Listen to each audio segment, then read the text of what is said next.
ஐவகை திணைக்கு உள்ள பண், பறை, யாழ் இது ரொம்ப முக்கியமான ஒன்று. பண் அப்படின்னா ராகம் அப்படின்னு பேர். இப்போ குறிஞ்சி நிலத்துக்கு குறிஞ்சி பண் ரொம்ப எளிமையாக நம்ம மனப்பாடம் பண்ணிக்கலாம். முல்லைக்கு வந்து சாதாரி பண், அதாவது சாதாரண பண், அதான் சாதாரி பண், சாதாரண ராகம். மருதத்துக்கு மருதப்பண், நெய்தலுக்கு செவ்வழிப்பண், பாலைக்கு பஞ்சுரப்பன்னு பேர்.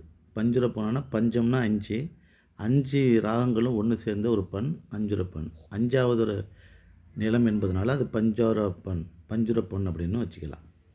அடுத்து குறிஞ்சிக்கு வந்து பறை இசை கருவிகள்.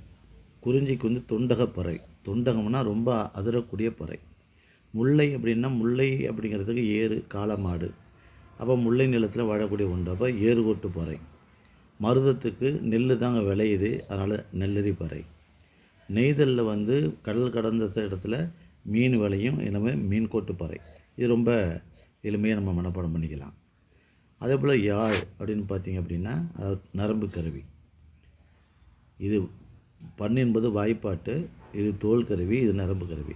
குறிஞ்சிக்கு வந்து குறிஞ்சி யாழ், முல்லைக்கு முல்லை யாழ், மருதத்துக்கு மருத யாழ், நெய்தலுக்கு மட்டும் வேலரி யாழ்ங்கிறது மனப்பாடம் பண்ணிக்கணும்.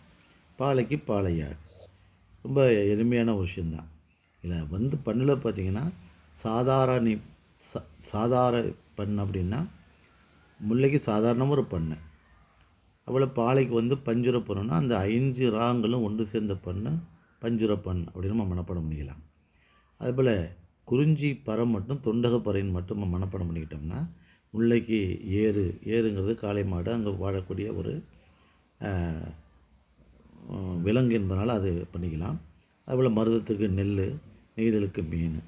அதே போல் நெய்தலுக்கு மட்டும் நம்ம வெள்ளரி பண் யாழ் அப்படின்னு மட்டும் தெரிஞ்சுக்கிட்டால் போகிறோம். இதில் பார்த்திங்கன்னா நெய்தலுக்கு இதுவும் வந்து உயிர்மை எழுத்து, இது உயிர்மை எழுத்து. பாவுக்கு வந்து இதுவும் பா இது பா என்று வைத்து கொண்டாலும் கூட நம்ம எளிமையாக மனப்பாடம் பண்ணிக்கலாம். நன்றி.